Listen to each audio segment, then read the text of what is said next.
आप देख रहे हैं इंडिया टीवी। आपके साथ मैं हूं मीनाक्षी जोशी। दोपहर के 3 बज रहे हैं। वक्त हो गया है राजधर्म का। पश्चिम बंगाल में फाइनल राउंड का मुकाबला फाइनल स्टेज में पहुंच चुका है। अब सिर्फ 3 घंटे की वोटिंग बाकी रह गई है। पोलिंग बूथ पर अभी भी लंबी कतारें देखी जा रही हैं। पिछले चुनाव के मुकाबले इस बार मतदान के सारे रिकॉर्ड टूट गए हैं। पश्चिम बंगाल में अब तक 78% से ज्यादा वोटिंग हो चुकी है। सबसे ज्यादा पूर्वी वर्धमान में 83% और हुगली में 82% मतदान हुआ है।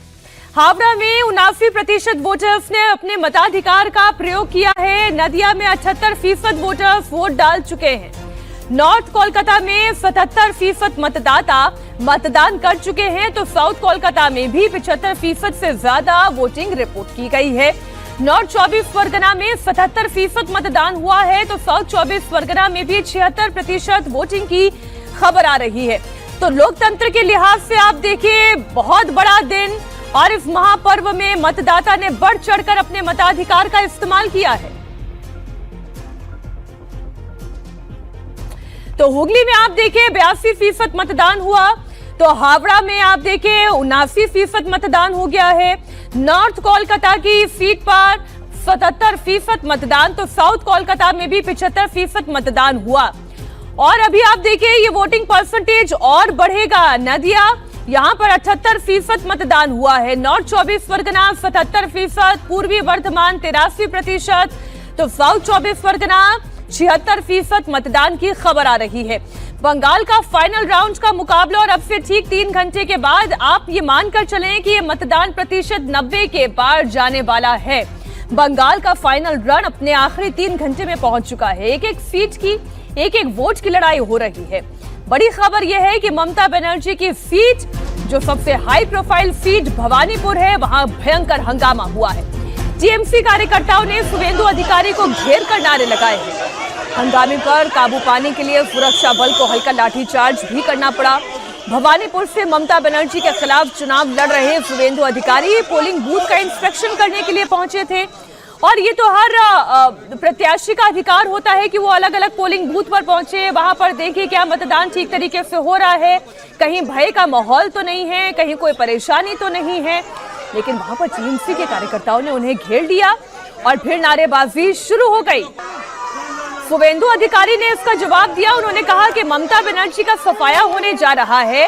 शुवेंदु अधिकारी ने कहा कि मेरे खिलाफ हंगामा करने वाले बांग्लादेशी मुसलमानों का इस बार पत्ता साफ होने जा रहा है। आप सुने शुवेंदु अधिकारी ने क्या कहा, वो तस्वीरें भी आपको दिखाऊंगे। लेकिन ये 6 तस्वीरें आप देखें और इस 6 तस्वीर से आप पश्चिम बंगाल के चुनाव के नब्ज को समझने की कोशिश करें।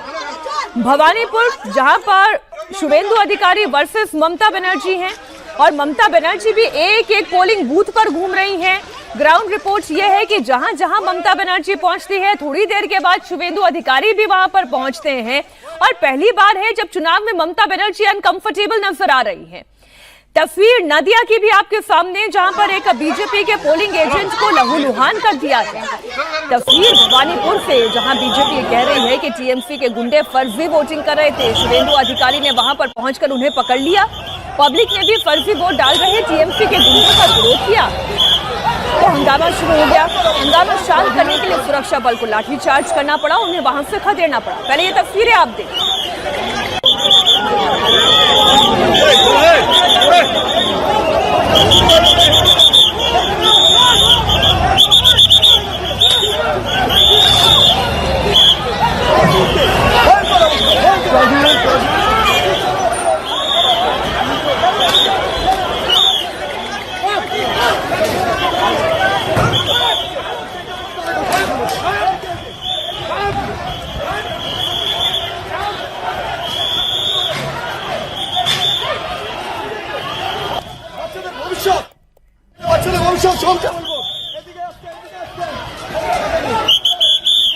ये 4 तस्वीरें आप देखें, मुस्लिम मोहल्लों से लेकर हिंदू मोहल्ले तक, हॉट सीट से लेकर ग्रामीण से लेकर शहरी इलाके तक, जबरदस्त मतदाताओं की उत्साह की तस्वीरें भी हैं और कहीं हंगामे की तस्वीरें भी हैं।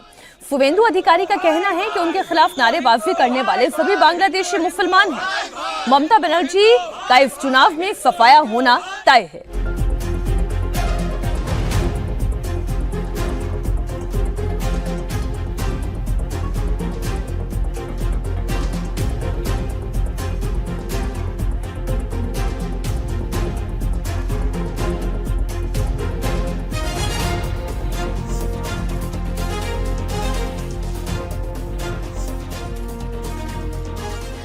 ऑफिशियली बयान जब आएगा तब हम आपको सुनाएंगे, लेकिन फिलहाल ग्राफिक्स के जरिए पूरे रिपोर्ट आपको दे दें कि वोटिंग का ट्रेंड क्या कहता है।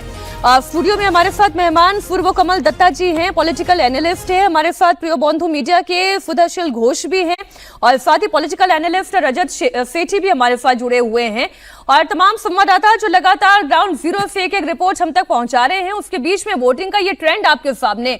भवानीपुर में 76% मतदान हो चुका है। आप देखिए बालीगंज में जबरदस्त मतदान की तस्वीर सामने आ रही है। मनीष भट्टाचार्य, हुसैन रिजवी और साथ ही हमारे साथ ओंकार सरकार जुड़ रहे हैं। सबसे पहला रिएक्शन तो आप ही से पूर्व कमल जी, ये जिस तरीके का वोटिंग ट्रेंड बता रहा है, बम्पर वोटिंग हो रही है, ऐसा लग रहा है कि ये पहले फेज के वोटिंग का रिकॉर्ड भी तोड़ेगा, क्योंकि अभी भी 3 घंटे का मतदान अभी बाकी है। बिल्कुल सही कहा आपने मीनाक्षी जी। मैं समझता हूं कि कहीं ना कहीं पे लग रहा है कि कंपटीशन हो रहा है उत्तर बंगाल और दक्षिण बंगाल में कि कौन ज़्यादा वोट कर पाए और किसकी प्रतिशत ज़्यादा हो। जिस हिसाब से वोटिंग हो रहा है, मैं तो दावे के साथ कह सकता हूं कि शाम के 6 बजे के बाद जब 7 बजे जब चुनाव आयोग के तरफ से फाइनल आंकड़ा का जब वो किया जाएगा, अनाउंसमेंट किया जाएगा, 93-94% के आसपास होगा। ये वोट प्रतिशत बढ़ रहा है, किसका वोट बढ़ रहा है, किसका वोट घट रहा है?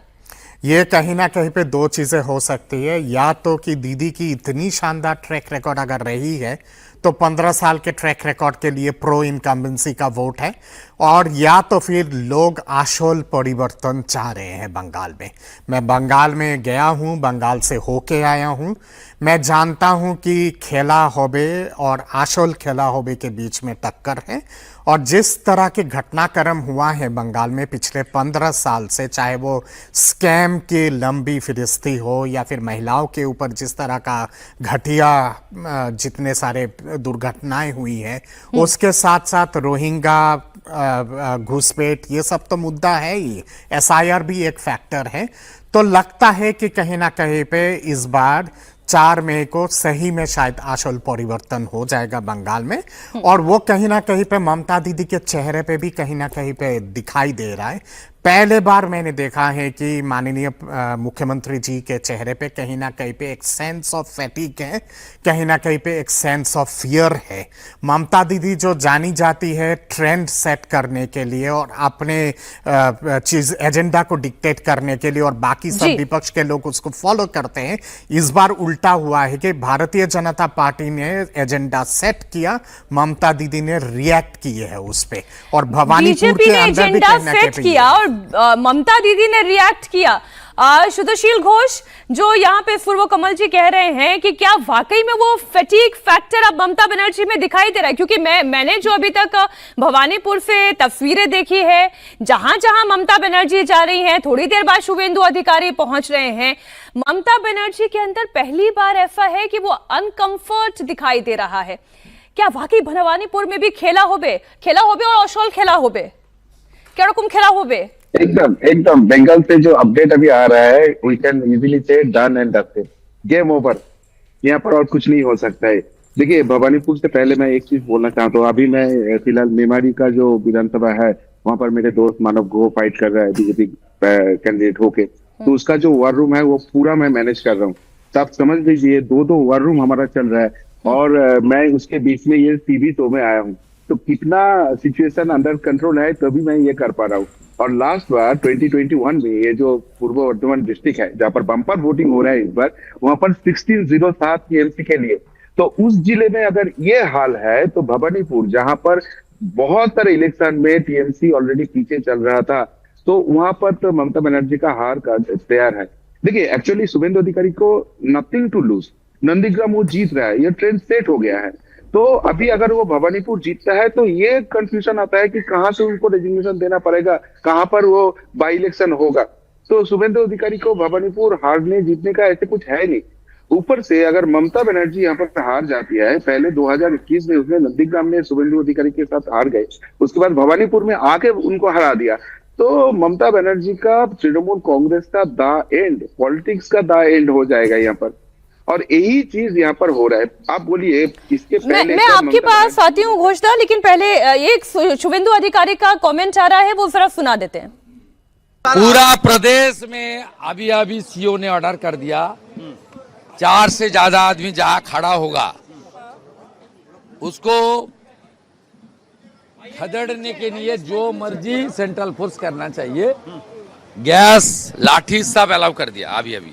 सर अभी आप जो वोटिंग हुई है उसके पूरे पश्चिम बंगाल में सर जिस तरह की वोटिंग सीओ ने ऑर्डर इश्यू कर दिया, 4 से ज्यादा आदमी जिसका वोट हो गया घर चला जाओ, खड़ा रहेगा तो सीआरपीएफ कार्रवाई करेगी। 65% वोट हुआ है दादा, अभी तक 65% वोट हुआ है, जहां कुल 62% होता था कलकत्ता शहर में। 55% होता था, अभी वोटिंग परसेंटेज हो गया है। इस बार वोटिंग अभी तो कर्ज कर गया पुराना। दादा जब आप जय हिंद भवन में पहुंचे तो वहाँ हंगामे का कारण क्या था? बांग्लादेशी मुसलमान घुसपैठिया जिनका नाम डिलीट हो गया वो लोग कर रहा था। लेकिन टीएमसी के लोगों का आरोप है कि आप खुद वहाँ बूथ पे काफी देर तक पहुंचे और आपने बवाल करने की कोशिश कि कैंडिडेट तो बूथ में नहीं जाएगा, ममता नहीं घुमा। मैं 14 कंपार्टमेंट में गया है 70 बूथ में, ममता बनर्जी 4 कंपार्टमेंट में गया है 20 बूथ में, तो उनको भी राइट है 267 में जाने के लिए। 96 वो वोटिंग सेंटर है, मेरा भी राइट्स है। मैं तो पत्रकार आप लोग को भी मैं गुंजाइश किया ये बाहर रहो, वोटर को मत डिस्टर्ब करो। वो 50-60 आदमी लेकर घूम रहा था, मैं जब गया था घर में घुस गया। क्यों? असीम बोस का घर में बांग्लादेशी मुसलमान मुझे देख के उनका वोटर लिस्ट नाम चला गया ना, इसलिए थोड़ा बांग्लादेश का जो मुसलमान का स्लोगन है जय बांग्ला कर रहा था, मैं काफी 15 मिनट तो अलाउ किया, बोलने दीजिए कैमरा में। इसमें तो मेरा 10,000 वोट बढ़ गया ना। हिंदू जाग चुका है, सब हिंदू तांता लगा रहा है, बोले हमारी हिंदू भाई के ऊपर अत्याचार कर रहा है मुसलमान लोग, हम लोग को पहले वोट दे देना चाहिए हिंदू भाई को। मेरा तो फायदा ही हुआ। और उसका बाद जब सेक्टर ऑफिसर आया, आरओ आया, सबको मैं फोन करके ऑब्जेक्शन किया। वो लोग जब आया तब मैं उनको वहाँ एक नाला है, नाला के अंदर घुसा के आया। आपने सुना शुभेंदु अधिकारी की बाइट में क्या था, उनके बयान में क्या था कि ये जितना घुसपैठिया है, मैं तो चाह रहा था कि वो नारा लगाएंगे, मेरा 10,000 वोट और बढ़ जाएगा। रजत जी, क्या यही कॉन्फिडेंस इस वक्त शुभेंदु अधिकारी में बोल रहा है? क्या ये घुसपैठिए का मुद्दा, क्या ये वन साइडेड पॉलिटिक्स का तौर तरीका जो ममता बनर्जी का रहा है, जो बीजेपी का नैरेटिव है, क्या ये काम कर रहा है? देखिए, पोलिंग के दिन बहुत ज्यादा शब्दों पे जाने की जरूरत नहीं है, उसमें बाल की खाल निकालने से कोई खास फायदा नहीं है। दोनों पक्ष, बीजेपी भी और तृणमूल भी, दोनों की यही कोशिश है कि जितना कॉन्फिडेंट दिख सकें, तो जो उनके समर्थक हैं कोई बीच में पोल ड्यूटी से छोड़ के ना चला जाए, सब लोग डटे रहें, कोई निराश नहीं हो कि मेरे नेता नहीं है। तो इसके लिए सब लोग जमीन पर आते हैं। बट जो पिछले एक हफ्ते से हम लोग लगातार ट्रेंड देख रहे हैं कि बॉडी लैंग्वेज टीएमसी की जरूर थोड़ी सी बिगड़ी हुई लग रही है।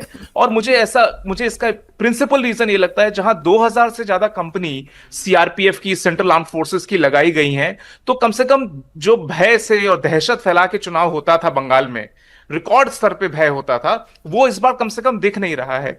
तो यहां पे इलेक्शन कमीशन को भी क्रेडिट जाना चाहिए। और मैं यहां तक बोलूंगा इलेक्शन कमीशन को कि एक बार पोलिंग डल जाए आज की शाम 5 बजे के बाद, तब भी कम से कम 10 दिन तक सीआरपीएफ का डिप्लॉयमेंट रखें। क्योंकि पोस्ट पोल में तृणमूल के जितने भी गुंडे हैं, वो सब पोस्ट पोल पे जो वायलेंस करते हैं, वो हम सबको पता है। हम लोग कितने ही चुनाव हैं जो कि देख चुके हैं, वो आगे ना हो, इसलिए इलेक्शन कमीशन को की एक एक्सटेंडेड रिस्पॉन्सिबिलिटी होनी चाहिए चुनाव के दिन के बाद भी। ये तो गृह मंत्री अमित शाह ने कहा ही है कि पोस्ट पोल भी जो है हमारे सुरक्षा बल वहां पर तैनात रहेंगे, जिससे कि किसी को भी उस हिंसा का डर ना हो। लेकिन जिस तरह से पोल परसेंटेज बढ़ रहा है, 2 तस्वीरें हैं। एक वो जो एक फटीग फैक्टर क्या टीएमसी के प्रत्याशियों में दिखाई दे रहा है, और दूसरा ये कि मुस्लिम डोमिनेटेड इलाकों में जिस तरीके से मतदाताओं का रुझान और उनका उत्साह बढ़ रहा है। मैं इन दोनों पर बात करना चाहती हूँ।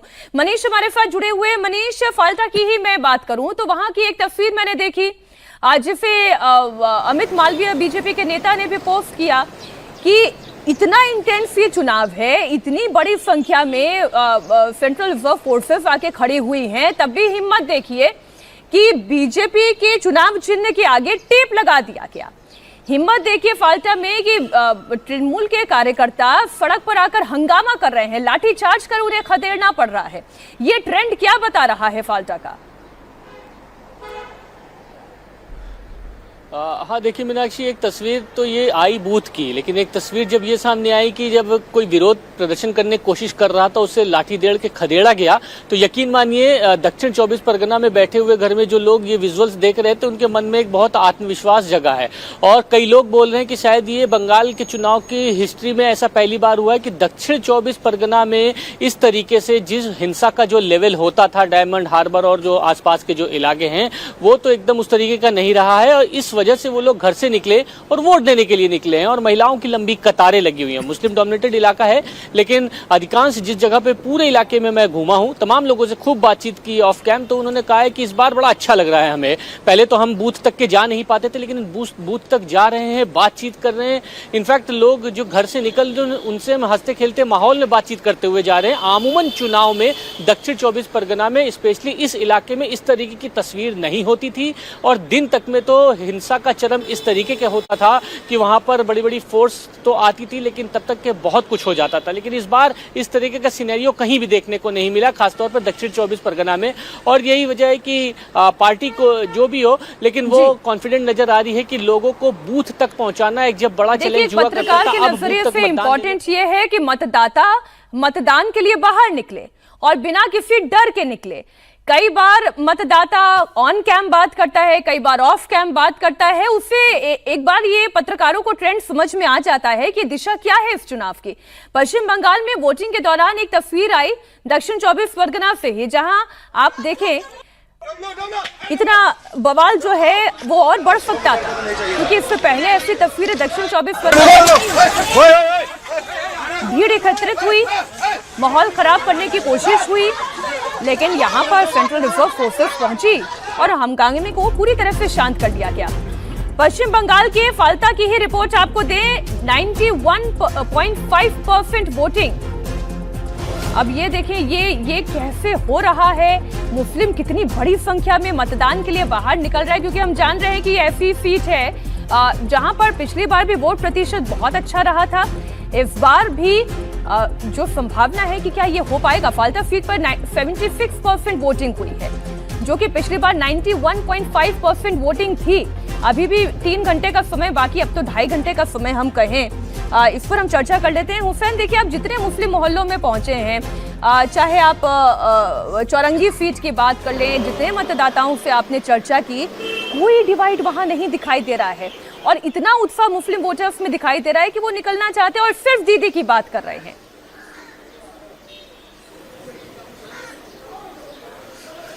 मीनाक्षी, बिल्कुल आज सबका फोकस सिर्फ इस बात पर है, चाहे वो उम्मीदवार हो चाहे वो खुद वोटर हो। उम्मीदवार की कोशिश है कि वो उसके वोटर ज्यादा से ज्यादा तादाद में अपने अपने पोलिंग बूथ तक पहुंच जाएं और हर वोटर अपना वोट कास्ट कर देना चाहता है। इसमें कई सारे रीजन काम कर रहे हैं। अब खास तौर से मुसलमानों की जब आप बात करती हैं तो उसमें एक बहुत बड़ा फैक्टर SIR का है। हमने बहुत सारे लोगों से सुना जो दूसरे इलाकों में थे, दूसरे स्टेट में थे, दूसरे राज्यों में थे। कई सारे ऐसे लोग मिले जो दूसरे देशों से आए, क्योंकि बहुत सारी बातें लोगों के बीच घूम रही हैं। उनमें से एक बात यह कि अगर वोट नहीं दिया तो उनका नाम काट दिया जाएगा। इसीलिए हर कोई इस बार अपना वोट कास्ट कर रहा है और हम देख रहे हैं कि जो फर्स्ट फेज का 92% से ज्यादा का वोटिंग परसेंटेज था, वो इस बार रिकॉर्ड टूट सकता है, बल्कि टूटने की तरफ बढ़ रहा है। और इसी वजह से हम तमाम जिन इलाकों में गए, आज भी हमने तमाम इलाकों में ये पाया कि मुसलमान जो है वो बड़ी तादाद में अपने घरों से निकल करके वोट कास्ट कर रहा है। और जाहिर है ज्यादातर इलाकों में सबकी जुबान पर एक तरफा नाम दीदी का सुनाई दिया। इस पूरे कोलकाता में जो 11 सीटें हैं वो दीदी के पास थी, 11 सीटों, और यहां पर कोई फाइट और नजर नहीं आती दीदी के सामने बीजेपी के अलावा। यानी मुसलमानों का वोट बिखरता हुआ इस इलाके में कम से कम नहीं दिखाई दे रहा। एक सीट ऐसी है जिसे मटिया बुर्ज के नाम से जाना जाता है। वहां जरूर ये कहा जा रहा था कि जो वहां के मौजूदा विधायक हैं उनको लेकर के लोगों में नाराजगी है, क्योंकि उन्होंने काम नहीं किया है। और वहां पर कांग्रेस के जो उम्मीदवार हैं मोहम्मद मुख्तार, उनको लेकर के लोग काफी बात कर रहे थे। लेकिन फिर यह भी कहा गया कि आखिरी वक्त में चीजें बदली हैं और सबने एक तरफा वोट करने की कोशिश की ताकि वोट डिवाइड ना हो और वोट डिवाइड होकर के उसका फायदा कहीं और किसी और को हासिल ना हो। ठीक, हुसैन आप रहे हमारे साथ, क्योंकि साउथ 24 परगना की हम बात कर रहे हैं। इसी के अंतर्गत आने वाली एक और सीट है भांगड़, जहां अब तक 76% मतदान की खबर आ रही है। पिछली बार भांगड़ सीट पे 91.5% वोटिंग हुई थी और भांगड़ सीट से शौकत मुल्ला को ममता बनर्जी ने उम्मीदवार बनाया है। टॉलीगंज सीट पर अब तक 75% मतदान हो गया है। पिछली बार टॉलीगंज सीट पर 78% से ज्यादा मतदान हुआ था। आप सोचें, अभी भी 2.5 घंटे की वोटिंग और बाकी है। ये मतदान प्रतिशत कहां जाकर रुकेगा, इससे आप एक अंदाजा लगाएं। बासंती सीट पर बात करें, अब तक 72% वोटिंग हुई है। पिछली बार बासंती सीट पर 87.8% मतदान हुआ था। तो ये तो साउथ 24 परगना के वो इलाके हैं जहां पर बम्पर वोटिंग हुई थी। लेकिन साउथ 24 परगना की ये बम्पर वोटिंग क्या हिंदू मोहल्ले में भी उतनी ही बम्पर वोटिंग के लिए हिंदू मतदाताओं को भी बाहर निकाल पाने में कामयाब हो पाई के? शुद्धशील घोष जी, क्या ये हो पाया है? क्या मुस्लिम, हम जानते हैं कम्युनिटी एक मुश्त टीएमसी को वोट देता है, क्या हिंदू वोट में कोई डिवाइड, कोई बिखराव दिखाई दे रहा है? बिल्कुल नहीं। यहाँ पर 3 ट्रेंड एक्चुअली सेट हो गया जिसलिए इतना बम्पर वोटिंग हमको देखने को मिल रहा है। एक तो चीज है कि एसआईआर के कारण जो फर्जी वोट था उसका डिलीशन हो गया। उसके बाद जो एडजुडिकेशन था जहां पर एक्चुअली ये रोहिंग्या बांग्लादेशी का नाम होता था, वो वाला पार्ट डिलीट हो गया, तो इसलिए वोटिंग परसेंटेज बहुत हाई दिख रहा है। सेकेंडली, अगर ये मैं रीड की कर देता हूँ, मुस्लिम यहाँ पर जनरली 90-92% वोटिंग करते थे और हिंदुओं का जो वोटिंग पैटर्न था वो था 76-78%। बट अगर ओवरऑल वोटिंग यहाँ पर 92% हो रहा है या 95% हो रहा है, मतलब हिंदू मुस्लिम सब लोग ही हायर वोटिंग कर रहे हैं। तो इसके लिए एक ट्रेंड तो सेट है कि हिंदुओं अभी समझ गया है कि भाई ये जो वोट है, ये जो इलेक्शन है, ये कोई आम इलेक्शन नहीं है, ये आर पार का इलेक्शन है। अगर 2026 में यहाँ पर चेंज नहीं होता है तो शायद बंगाली हिंदू जो है वो बच नहीं पाएंगे। उसके साथ हरगोविंद दास, चंदन दास जैसे हरकतें हो जाएंगे। यहाँ पर मोताबारी हर घर में हो जाएंगे। शायद अगले साल हम दुर्गा पूजा नहीं कर पाएंगे। तो ये जो डर है ये हिंदुओं के अंदर काम कर रहा है। ये जो घोषदा कह रहे हैं, ये मैंने एक रिएक्शन में सुना और वो भवानीपुर की महिला मतदाता कह रही है, जिसे बीजेपी बहुत सर्कुलेट भी करी है, जिसे सुनकर मैं थोड़ी हैरान भी हुई। महिला मतदाता इतनी आक्रोशित है, इतने गुस्से में हुई, कह रही है कि गला दबा के अल्लाहू अकबर करना ठीक है, लेकिन अगर जय श्री राम बोल देंगे तो क्या ये गुनाह हो जाएगा? अगर इस तरीके का पढ़ी लिखी शहरी मतदाता अगर बात कर रही है, तब तो फिर ये मुखर होकर बोल रही है। हो सकता है दबी जुबान में कई ये बात कई महिला मतदाता या पुरुष मतदाता सोच रहे हो, ये उनके वोटिंग में रिफ्लेक्ट हो, ये एक सवाल हो सकता है। नॉर्थ 24 परगना की पानीहाटी सीट की मैं बात बता दूं, यहां पर काफी देर तक वोटिंग रोकनी पड़ी। इस सीट से RG Kar medical college rape murder case की पीड़िता की मां रत्ना देवनाथ बीजेपी प्रत्याशी हैं। बीजेपी का आरोप है कि ईवीएम में बीजेपी के सिंबल और प्रत्याशी के नाम को किसी ने इंक से कवर कर दिया और इसके चलते वोटिंग रोक दी गई। जैसे ही बीजेपी प्रत्याशी और उनके समर्थक इस बूथ पर पहुंचे, वैसे ही टीएमसी के कार्यकर्ताओं ने नारेबाजी करनी शुरू कर दी। इस दौरान दोनों दलों के कार्यकर्ताओं में बहस भी होने लगी। वोटिंग रुकने से वोटर्स को काफी देर तक लाइन में इंतजार भी करना पड़ा।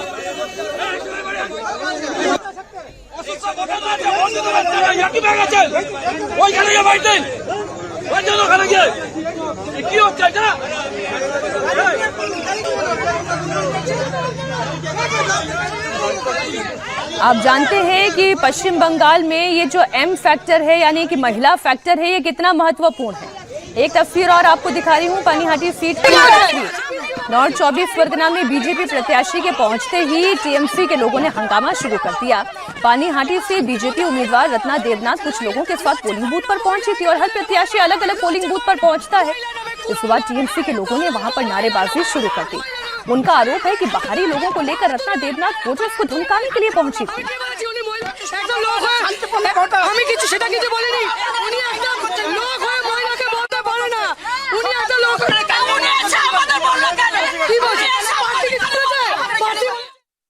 गाली गुप्ता शुरू किया है आके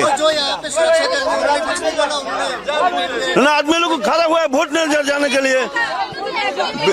बीजेपी कैंडिडेट के साथ में आदमी आया है, एनडीसी ले आके यहाँ झमेला शुरू किया, गाली दे रहा है आदमी लोग। बूथ जैम करके वोट खराब करने का कोशिश कर रहा है। आपको क्या बोल रहे हैं यहाँ पे? आप बोला जा रहा है कि आप लोग लेके आए, आप विरोध कर रहे हैं। कहाँ लोग रहे? सब हमारा हम छोड़ के सब एजेंट है, ये भी इलेक्शन एजेंट है, ये कैंडिडेट है बस। मैडम क्या कुछ हो रहा है? थोड़ा हम नहीं जानते का कोशिश हो रहा है, बस हम लोग को धमकाने का कोशिश हो रहा है। और ये हम लोग हम आया आगे बोले आप लोग क्यों इतना आदमी खड़े हैं एक साथ में, जो रूल्स रेगुलेशन में नहीं है 100 मीटर के अंदर में। तो ये लोग खड़ा था, हम लोग बोला, उसके ऊपर हमारे ऊपर चढ़ गया। हमको बोला वोट के बाद देख लेगा। ये जो वोट के बाद देख लेंगे, संख्या से अधिक वहां पर लोगों का मौजूद होना, ओंकार, आरजीकर मेडिकल कॉलेज का मुद्दा कितना बड़ा मुद्दा रहा है कोलकाता में, इससे कोई इनकार नहीं कर सकता। और अब जब उनकी मां ही ये इस चुनाव में मैदान में हैं, उन्हें इस तरीके से घेरना, उन्हें इस तरीके से ऑफेंड करना, क्या इसका असर मतदाताओं में नहीं दिखाई देता?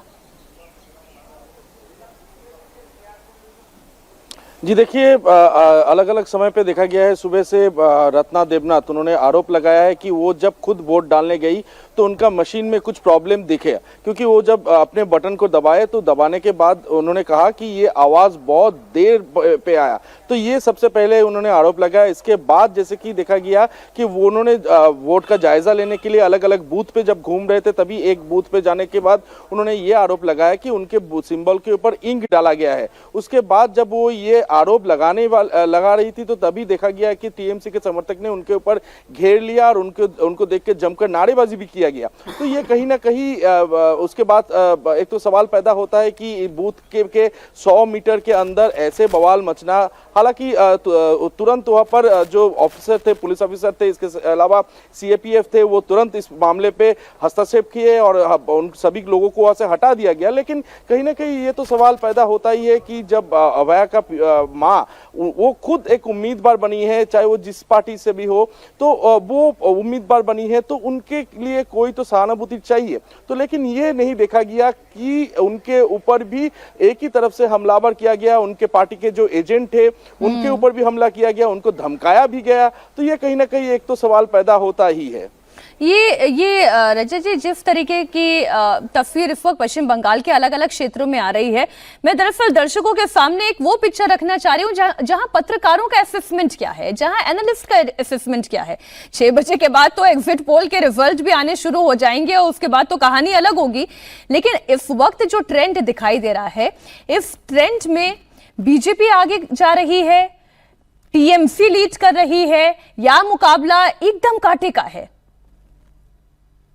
देखिए, अगर आप इस फेज स्पेसिफिकली ये सेकंड फेज की बात करें तो ये तो हमेशा से किला रहा है टीएमसी का। अगर कांटे की टक्कर होती हुई दिख भी रही है तो क्लियरली मालूम चलता है कि फिर ओवरऑल स्टेट में अपर हैंड बीजेपी का है।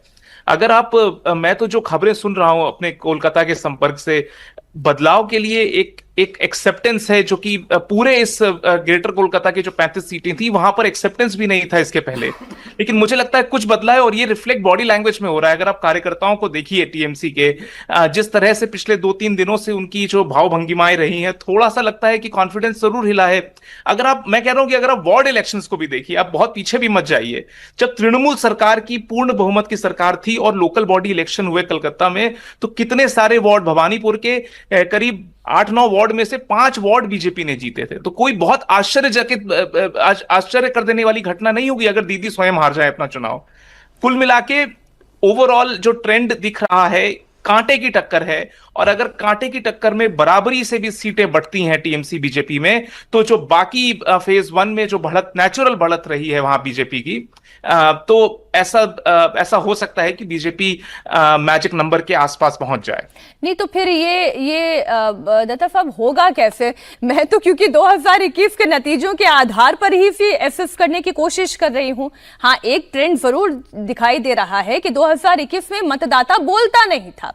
इस बार बीजेपी का मतदाता भी खुलकर बोल रहा है और ऐसा लग रहा है कि हिंदू वोट में भी कुछ यूनिफॉर्मिटी उनके रिएक्शंस में दिखाई दे रही है। कोई रोजगार की बात कर रहा है तो कोई सुरक्षा की बात कर रहा है, कोई ओवरऑल परिवर्तन की बात कर रहा है, कोई चुप होकर भी कह रहा है तो कह कि हाँ कुछ तो होने जा रहा है। अब वो कुछ क्या होने जा रहा है? क्या बीजेपी सत्ता में आने जा रही है?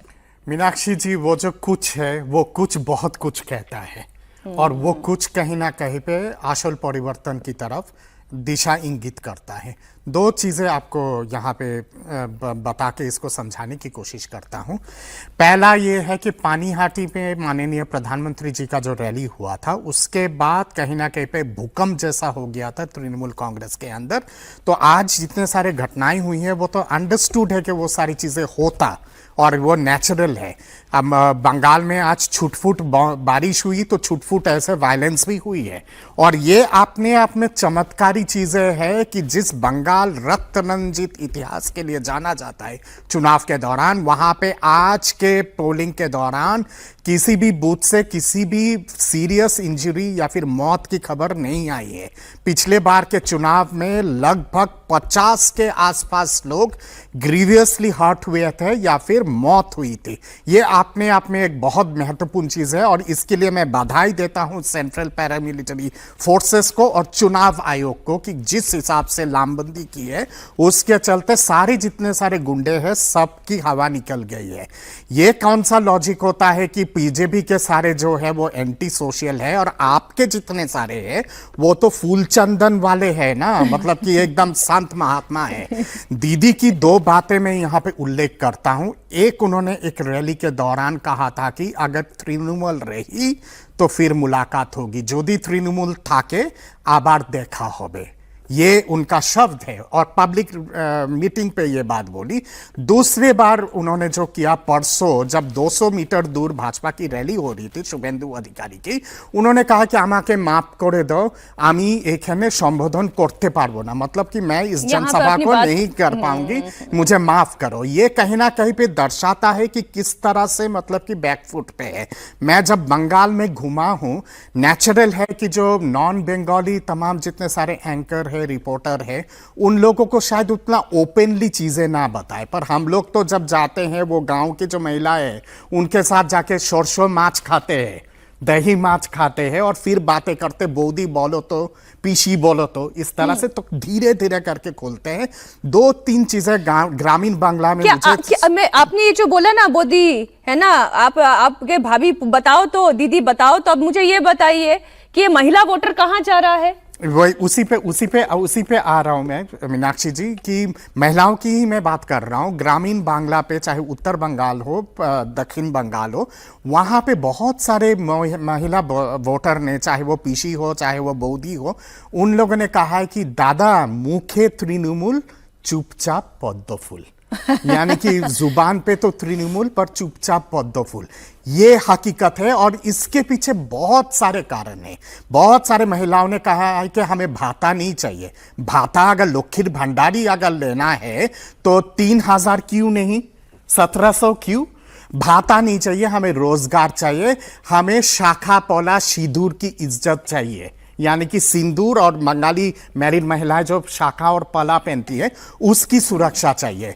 जब धुलियान हुआ, मुर्शिदाबाद हुआ, मालदा हुआ, पिछले बार जब शीतलकुची हुआ, बशीरहाट हुआ, तमाम जितने सारी चीजें हुए, उसके बाद जिस तरह का रक्तपात मचा था कि अरे ये तो शाखा पड़े छे, एक तो सिंदूर आछे, एक तो पला आछे, यानी कि ये शाखा पहनी हुई है, सिंदूर पहनी हुई है, पला है, वो है, तो इनको उठा लो, मार दो, खत्म कर दो। इस तरह की चीजें ये जो लुंगी वाहिनी और जो तालिबानी फौज है उन लोगों ने किया है, और ये सब के सब घुसपैठी है। तो उसके चलते एक प्रो काउंटर एक वो रिएक्शन हुआ है हिंदुओं के बीच में, और वो ही दर्शा रहा है कि हिंदू इलाके में जिस तरह का वोटिंग हो रहा है आज के डेट में, वो कहीं ना कहीं पे दर्शाता है कि हिंदू वोटरों की लामबंदी हुई है। नहीं, लेकिन ये जो बात आप कह रहे हैं, अगर वाकई में महिला वोट इतना one centric, one point agenda, सुरक्षा के मुद्दे के साथ अगर वोट करने जा रही हैं, तब तो ये चुनाव तय हो गया। ये तय हो गया कि टीएमसी इसे लूज कर रही है। लेकिन कुछ तस्वीरें ऐसी है, वो मैं आपके सामने रख दूं, फिर मैं मनीष के पास जा रही हूं। नॉर्थ 24 परगना में वोटिंग के दौरान टीएमसी और बीजेपी के कार्यकर्ताओं में झड़प हुई है। ईवीएम में शिकायत के बाद दोनों दलों के कार्यकर्ता आमने सामने आए और फिर एक दूसरे के खिलाफ नारेबाजी करने लगे। केंद्रीय बलों ने हालात को संभाला और सभी को वहां से खदेड़ दिया। इस दौरान काफी देर तक नारेबाजी होते रही। नॉर्थ 24 परगना में हालात तनावपूर्ण दिखाई दिए, जिसे देखते हुए एनआईए की भी टीम को ग्राउंड पर उतार दिया गया। ये जो ममता बनर्जी लगातार ये कहती रही, बंगाली आइडेंटिटी, बंगाली अस्मिता, तो जो महिलाएं वहां पर कह रही हैं, ये तस्वीरें दिखाते हुए मनीष मैं आपके पास आ रही हूँ कि ये जो महिलाएं कह रही हैं कि क्या वाकई में इतनी मुखर महिलाएं आपको मिली हैं जो सीधे सीधे ये कह रही हैं कि लक्ष्मी भंडार योजना में फिर मैं 1000-1500 के लिए टीएमसी के पास क्यों जाऊं, 3000 तो बीजेपी भी वादा कर रही है। बात स्वाभिमान की है, बात अस्मिता की है, बात सुरक्षा की है। देखिए, दो चीजें जो मेरा असेसमेंट है वो मैं आपको बताना चाहता हूँ। महिलाओं को लेकर शहर और रूरल में जो महिलाओं की जो बातचीत है, जो सोचने का तरीका है पश्चिम बंगाल में, वो एकदम बटा हुआ मुझे दिखा है। शहर में जरूर ये सारे मुद्दे हैं, महिला सुरक्षा की बात होती है, लक्ष्मी भंडार की बात होती है, या जो भी योजनाएं दीदी की तरफ से दी जा रही हैं, या और भी चीज़ें, आरजीकर वाला जो मामला है, यहाँ पे खुल के महिलाएं बोल। लेकिन गाँव में ये मुद्दे इन महिलाओं तक बहुत ज़्यादा अंदर दिखाई नहीं दे रहे हैं। महिलाओं से हमारी बातचीत हो रही है, वो उनका जो 1500 या 1700 रुपए वाला और दूसरा एक बंगाली जो सेंटिमेंट है, ये कनेक्टिविटी जितनी बनी हुई है वो जो दीदी से है, वो कहीं ना कहीं उस पर ही रुकी हुई है। और उनमें कहीं ना कहीं एक विश्वास नहीं हो पा रहा है कि मान लीजिए कोई और भी आता है तो वो क्या ये 1500 और 1700 रुपए उनको दे पाएगा। उनमें उनके अंदर ये बात नहीं आ पा रही कि शहर में क्या मुद्दे हो रहे हैं, हमें उससे लेना देना नहीं है, लेकिन हमारे घर का किचन कैसे चलेगा, और इस किचन को चलाने के लिए दीदी 1500-1700 रुपए जो एक संबल दे रही हैं, ये जो सहानुभूति उनके परिवार को मिल रही है, ये एक बहुत बड़ी निधि है।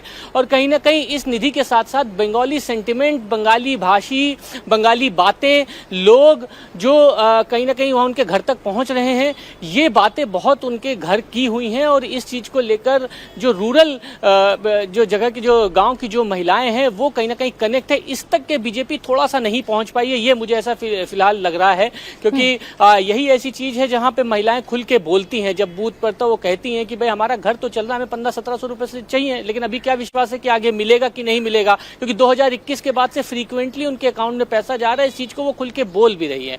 गाँव में जब कोई पार्टी का नेता नहीं पहुंच पाता है, सही तरीके से योजनाओं को वहां पर उतार नहीं पाता है, खासतौर पर बंगला भाषा में, रीजनल लैंग्वेज में, जो जिसको वो पसंद कर रही हैं, जिनको वो सुनना चाहती हैं, जो अपनापन उसमें लगता है, तब कहीं ना कहीं कमजोरी दिखती है। और इस जगह पर ही मैं मानता हूं कि टीएमसी गांव में कई जगह हावी भी दिख रही, महिलाओं के बीच में विशेष तौर पर। मैं बहुत एक छोटा सा कमेंट मनीष आपसे चाहती हूँ।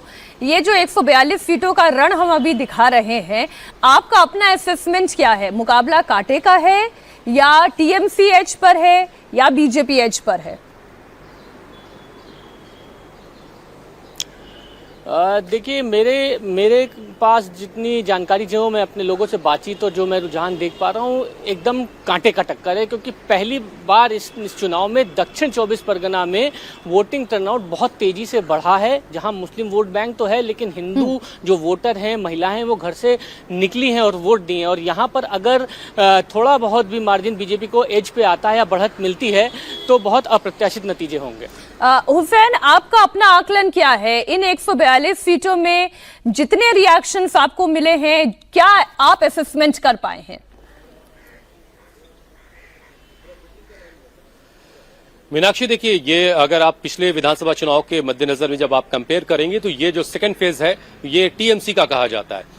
लेकिन इस बार टीएमसी पहले से कुछ चीजें लूज कर रही है, ये भी बिल्कुल क्लियर हमें दिखाई दे रहा है। तो उस एतबार से अगर देखा जाए तो बीजेपी को फायदा गेन हो रहा है इस रीजन में। लेकिन अब ये देखना होगा कि फर्स्ट फेज में उसकी सीटें कहां से कितने तक पहुंचती हैं, और सेकंड फेज में उसको अब कितनी और सीटें हासिल होती हैं, जिसके हिसाब से चीजें तय हो पाएंगी। इससे ज्यादा भविष्यवाणी करना, मीनाक्षी, शायद अभी ठीक ना होगा। ठीक, ओंकार, हम भी जानते हैं कि ये जो दूसरा फेज है वो हमेशा से टीएमसी के अपर हैंड में रहा है, लेकिन अगर बीजेपी यहां पर 18 से ऊपर जाती है तो कितनी सीटें ऊपर जा सकती है? आपका असेसमेंट क्या कहता है? देखिए, जहां तक मैंने घुमा है अलग अलग जगहों पे, अलग अलग विधानसभा में, अलग अलग ब्लॉकों में, तो यहाँ पर जैसे कि मुकाबला काफी कांटे का टक्कर दिखाई दे रहा है, क्योंकि तृणमूल कांग्रेस और बीजेपी एकदम आमने सामने है। तो फिलहाल भविष्यवाणी करना तो थोड़ा सा मुश्किल है, लेकिन यहाँ पर जो लड़ाई है वो लड़ाई काफी दिलचस्प है, और दोनों पक्षों के बीच ये कांटे के टक्कर होने जा रहा है। और देखिए, यहाँ दिल्ली में बैठ के मैं कहती दिलचस्प है तो आप इसे बाय कर लेते। आप पश्चिम बंगाल में लगातार रिपोर्टिंग वोटिंग कर रहे हैं, इतने क्षेत्र आप घूम चुके हैं, मुझे आपसे कम से कम ये एक्सपेक्टेशन है कि 18 से ऊपर अगर बीजेपी जाती है तो क्या वो 30 सीटों तक जा पाएगी, बढ़त अपनी और बना पाएगी या नहीं? मुझे यहां तक आपसे एक्सपेक्टेशन है ओंकार। जी देखिए, दक्षिण की बात करें तो दक्षिण बंगाल में बीजेपी की तरफ से काफी मेहनत किया गया है, और क्योंकि पिछले साल जैसे कि देखा गया 2021 में यहाँ से 18 सीटें बीजेपी को आए थी, तो इस मुकाबले इस बार बीजेपी के खाते में कुछ और भी ज्यादा सीट जा सकता है, ऐसे ही आभास अभी तक मिल पा रहा है। हालांकि ये कब तक कहां तक पहुंचेगा, क्या परिवर्तन एकदम से परिवर्तन होगा, यही देखने वाली बात है। यही कांटे की टक्कर है इस वक्त फिलहाल के लिए। आप फिर से मेरा सवाल डक कर गए घोषणा। मैं आपसे उम्मीद करती हूँ आप मेरा सवाल डक नहीं करेंगे। आप मुझे ये बताएं कि इन 142 सीटों में बीजेपी की जो अभी तक की रणनीति रही है, टीएमसी के जो प्लस पॉइंट है, माइनस पॉइंट, उनको एसेस करते हुए एक्सपेक्टेशन बीजेपी की क्या है, कहां तक वो जा सकती है? अगर 2021 के कंपैरिजन में आप देखोगे तो लगेगा कि बीजेपी यहाँ पर है ही नहीं, लेकिन अभी का जो सिचुएशन है, अगर बीजेपी ये 142 सीट्स में बहुत खराब रिजल्ट करता है, मतलब सबसे खराब रिजल्ट होगा, तो बीजेपी को मिनिमम 54 to 55 सीट्स मिलना चाहिए। और अगर सब कुछ ठीक ठाक चले जैसे ट्रेंड चल रहा है वो है, तो बीजेपी ये 142 में से 80 प्लस सीट ला सकता है। क्यों मैं ये बात बोल रहा हूँ, ऑन द ईयर नहीं बोल रहा हूँ। यहाँ पर जो 2 डिस्ट्रिक्ट है जहां पर आज वोटिंग हो रहा है, उसमें नोदिया है और हुगली है, जहां पर थोड़ा बहुत बेस था और जहां पर कुछ सीटें जीता था भाजपा ने 2020 का इलेक्शन में, लेकिन वहां पर अभी वन साइडेड होगा भाजपा के लिए। उनका जो वोटिंग है वहां पर बहुत ही परसेंटेज हाई हो गया है। आप जो बात कह रहे हैं उससे तो मुझे ये लग रहा है कि 70% हिंदू जो है वो यूनाइट होकर वोट दे रहा है, तभी 80 तक का आंकड़ा जो है आप बता रहे हैं। रजत जी, बहुत क्विक कमेंट, आप क्या एनालिसिस देंगे? नहीं देखिए, ये अगर परिवर्तन की बयार चली तो आप पूरा अर्बन पलटता हुआ देखेंगी, और पलटने की अगर बात आने लगी तो ये सिर्फ आंधी जो है सिर्फ रूरल एरियाज तक रुकेगी नहीं। यहाँ पे गांव से जो पहली बार क्रांति 2021 में बहना शुरू हुई थी, ये अर्बन सेंटर में जाके ही पूरा दम लेगी। और अगर अर्बन सेंटर्स खिसकने लगे फिर दीदी का भवानीपुर भी मुश्किल हो जाएगा। मैं लगातार बोल रहा हूं, अगर आप ट्रेंड्स देखिए, जिस तरह से 24 के लोकल बॉडी इलेक्शंस हैं, ग्राउंड पे राइटिंग बिल्कुल क्लियर है, इस तरह का पोलिंग हो रहा है, इस तरह से फ्री एंड फेयर पोलिंग हो रहा है, मुझे लगता नहीं कि कुछ खास आश्चर्य होगा अगर बीजेपी अच्छा परफॉर्म करे। बहुत कम समय मेरे पास बाकी है, I just need a number. Okay 30 seconds में ही बता दे रहा हूं। पिछले बार का रुझान अगर आप देखेंगे तो लगभग 60 सीटें ऐसी थी जहां पे भाजपा टीएमसी से हारी थी, 10,000 से लेके 25,000 30,000 वोट के अंतर से। तो सार एक्सरसाइज के माध्यम से भवानीपुर में ही 50,000 वोट कट गया है, और डायमंड हार्बर जैसे सीट पे तो लाखों में वोट गया है। तो आप समझ सकते हैं कि इस बार क्या खेला होने वाला है। बहुत ऐसे लोग मुझे मिले जिन्होंने कहा कि दादा तृणमूल के वोट दी वो जय श्री राम। तो आप समझ सकते हैं कि हकीकत क्या है। और कहीं ना कहीं पे नॉर्थ बंगाल तो गया दीदी हाथ से, दीदी के हाथ से, दीदी तो कर रही है ओड़े बाबा ओड़े मागो। नॉर्थ बंगाल गया, जंगल महल गया, लाल माटी गया। दक्षिण बंगाल में दीदी शायद 4 तारीख के बाद बोलेगी मेरे तो गिरिधारी गोपाल, दूसरों ना कोई, वोटर अगर नहीं रहा सपना मेरा टूट गया। बहुत शुक्रिया आप सभी का हमारे साथ जुड़ने के लिए, हमारे सभी सहयोगी संवाददाताओं का भी बहुत शुक्रिया।